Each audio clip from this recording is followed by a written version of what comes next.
Hi friends, welcome our channel. நம்ம சேனலில் இன்றைக்கி என்ன வீடியோ பார்க்க போகிறோன்னா, நம்ம வந்து இன்றைக்கி புதன்கிழமை சால மீன் வாங்கியிருக்கோம். என்ன விலைக்கு வாங்கினோம், இன்றைக்கி என்ன சமையல் பண்ண போகிறோம், அப்புறம் நம்ம லாங் வீடியோ போட்டு ரொம்ப நாள் ஆச்சு, அதுதான் பார்க்க போகிறோம். அதுக்கு முன்னால் லாஸ்ட்டாக ஹார்பர் பீச் போயிட்டு வந்ததை சின்ன சின்ன கிளிப்பாக இருக்கும், பார்த்துக்கோங்க.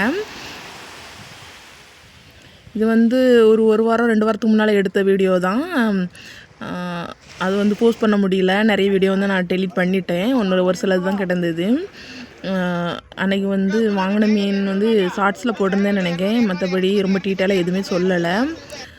நம்ம ஏன் இன்னும் இந்த 2 வாரமாக லாங் வீடியோ போடலை அப்படின்னா, நம்ம ஹாஸ்பிட்டலுக்கு எங்கெங்கும் போயிட்டுருக்கிறதுனால இந்த லாங் வீடியோவில் கவனம் செலுத்த முடியல. ஷார்ட்ஸ் வீடியோ தான் போட்டுட்ருக்கோம். அதுவுமே போடணும் அப்படிங்கிற ஒரு கட்டாயத்தின் பேரில் தான் போட்டுட்ருக்கோம். மற்றபடி நமக்கு டைம் கிடைக்கிறது அந்த மாதிரிலாம் இல்லை. இன்றைக்கி வந்து சால மீன் தாங்க வாங்கியிருந்தோம். ஒரு 30 மீன்கிட்ட இருக்கும். 50 ரூபான்னு வாங்கிட்டு வந்திருந்தாங்க. அப்புறம் நிறைய பேர் அந்த சால மீன் வீடியோ போடுவேன். அப்போ நிறைய பேர் வந்து இது சால மீனில் என்னது கவளை மீன், அப்புறம் மத்தி மீன் அப்படிலாம் சொல்கிறீங்க. எல்லாருக்கும் எல்லாம் தெரிஞ்சிருக்குன்னு அவசியம் இல்லைங்க. உண்மையாகவே எனக்கு அந்த மீன் பற்றி எனக்கு தெரியாது. சால மீன் எனக்கு தெரிஞ்சது சால மீன், அவ்வளோதான். இன்றைக்கி வாங்கியிருக்க மீனுமே 2 ரகம் கிடக்குது. ஒன்றில் வந்து நல்லா சாஃப்டாக இருக்குது, அதில் வந்து செதிலே கிடையாது. இன்னொரு 2 3 மீன் வந்து செதில் நல்லா இருக்குது. அப்போ இது எது சால மீன், எது சால மீன் இல்லை, எனக்கு உண்மையாகவும் தெரியாது. ஆனால் மீன் வந்து க்ளீன் பண்ணி வச்சாச்சு.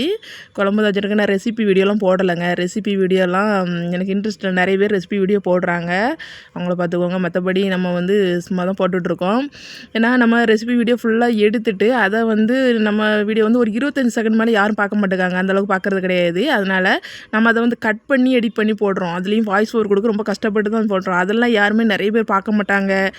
நிறைய வியூஸ் பேருக்காது, பார்த்துருக்கே மாட்டாங்க. ஆனால் நம்ம ஒரு சில வீடியோ வந்து எதாச்சும் எடுப்போம், அந்த டைமுக்கு போடணுமேங்கிறதுக்காக எதாச்சும் எடுத்திருப்போம். அந்த வீடியோ பார்ப்பாங்க. பார்த்துட்டு அதுக்கு பல விதமான கமெண்ட். லாஸ்ட்டாக கூட ஒரு பிரியாணி வீடியோ போட்டிருந்தேன். அதில் வந்து இது லெமன் சாதம் மாதிரி இருக்குது, இது தக்காளி சாதம் மாதிரி இருக்குது, இது பருப்பு சாதம் மாதிரி இருக்குது அப்படின்னு பல பேர் கமெண்ட் பண்ணிக்கிட்டே இருக்காங்க. அதாவது நான் வந்து அது அன்றைக்கி சாங் தான் போட்டிருந்தேன். நான் வந்து அன்றைக்கி இப்போ பிரியாணி வைக்கிற ஐடியாவே கிடையாது. லாஸ்ட் நேரத்தில் பிள்ளைங்க பிரியாணி வேணும்னு கேட்டதுனால தயிர் கிடையாது, லெமன் இருந்தது, ஆனால் புதினா இந்த மாதிரி எதுவுமே கிடையாது. அதே போல் கறியுமே கம்மியாக தான் வாங்கியிருந்தாங்க. நான் சாப்பிட மாட்டேங்கிற காரணத்தினால கம்மியாக வாங்கியிருந்தாங்க. அதில் 2 பாகம் பிரித்து எங்கள் வீட்டுக்காரங்களுக்கு குழம்பும் பிள்ளைங்களுக்கு பிரியாணியும் செஞ்சேன். அது சீரக சம்பாலாம் செஞ்சேன். தேங்காய் பால் ஊற்றி செஞ்சேன். ஏன்னா தயிர்லாம் இங்கே இல்லை அப்படிங்கிறனால தேங்காய் பால் ஊற்றி செஞ்சேன். அது வந்து ஒரு 15 செகண்ட் வீடியோ தான். நான் வந்து அது அந்த ஆப்லேயே அப்படியே எடுத்து போட்டது. இதில் வந்து நான் வாய்ஸ் ஓவரும் கொடுக்கல. அதனால் இவங்க அங்கே பார்வைக்கு அப்படி இருக்கலாம், ஆனால் டேஸ்ட்லாம் சூப்பராக தான் இருந்தது. அந்த பிரியாணி அடிச்சிக்க முடியாது, மற்ற பிரியாணி மாதிரி கிடையாது, சூப்பராக இருந்தது. ஆனால் அதான் சொல்கிறேன், நம்ம வந்து கஷ்டப்பட்டு போடுறத வந்து யாரும் பார்க்குறது கிடையாது. நம்ம சும்மா போடுறத பார்த்துருவாங்க, பார்த்துட்டு பல விதமாக கமெண்ட் பண்ணுறாங்க.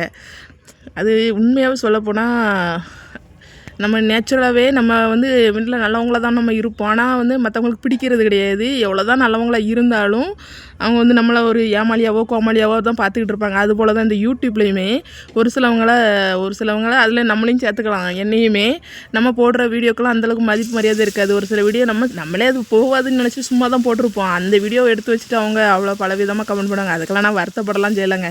நமக்கு வருத்தப்படுறதுக்கு நிறைய விஷயம் இருக்குது. அதனால் எந்த விதமான வருத்தமும் இதில் இல்லை. அது கமெண்ட் பண்ணுறது முந்தியெல்லாம் ஸ்டார்டிங்கில் நான் ரொம்ப வருத்தப்படுவேன். ஒரு மாதிரி பேட் கமெண்ட்லாம் கொடுத்தா. இப்போல்லாம் எனக்கு சிரிப்பு தான் வருது. உங்களுடைய அறியாமையை தான் நினச்சி எனக்கு சிரிப்பு வருது. அதாவது ஒருத்தங்க கஷ்டப்பட்டு ஒரு வாய்ஸ் ஓவர் கொடுத்து உங்களை பார்க்குறீங்க அப்படின்னா அதை வந்து கொஞ்சம் அதுக்கு ஒரு வார்த்தையை ஒரு சந்தேகத்தை கேட்டுடலாம். அந்த நம்ம வாய்ஸே கொடுக்கல, நம்ம சும்மா தான் போட்டிருப்போம். அதை அப்படியே பல விதமாக நோண்டிகிட்டு இருக்கிறது. சரி, அது என்னவோ அது அப்படியே இருந்துட்டு போட்டும். நம்ம வந்து இப்போது வீடியோ போட்டிருக்கோம். நம்ம இன்னும் ஒரு வாரத்துக்கு கழித்து எப்படி வீடியோ போட போகிறோங்கிறது டவுட்டு தான். நான் ஹாஸ்பிட்டல் போயிடுவேன். இப்போதைக்கு நிறைய பேர் நினச்சிட்ருப்பாங்க, இவளுக்கு இந்த ரணகலத்திலும் குதூகலம் கேட்குது, வீடியோ போட்டுட்ருக்கா பாருன்னு நினச்சிட்ருப்பாங்க. இருந்தாலும் நம்ம ஒரு ஸ்டார்ட் பண்ணிட்டோங்க. ஒரு ஏதோ ஒன்று எதிர்பார்ப்பில் ஸ்டார்ட் பண்ணிட்டோம். அதை அப்படியே விட முடியுமா? அதனால தான் போட்டுட்ருக்கேன். இன்னும் வரும் வாரங்களில் போட முடியுமாங்கிறது சந்தேகம்தான்.